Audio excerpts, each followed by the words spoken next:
ساتھیوں، آج آپ کے سامنے حاضر ہے منشی پریم چند جی کا افسانوی مجموعہ واردات میں سے 10واں افسانہ انصاف کی پولیس۔ تو آئیے شروع کرتے ہیں۔ کہانی کا آغاز سیٹھ نانک چند نے آج بھی وہی لفافہ پایا اور وہی تحریر دیکھی تو ان کا چہرہ زرد ہو گیا۔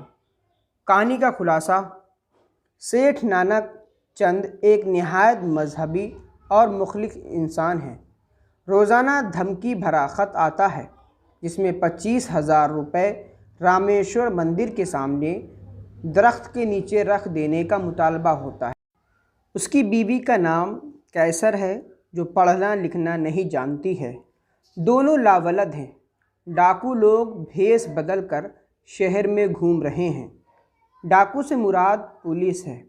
خان صاحب پولیس نے سیٹھ جی کو دھوکہ دے کر 25,000 لوٹ لیا۔ کہا جاتا تھا کہ انصاف کی پولیس ہے، لیکن سیٹھ جی کو محفوظ مقام تک لے جاتے ہوئے پولیس نے گاڑی سے نیچے گرا دیا۔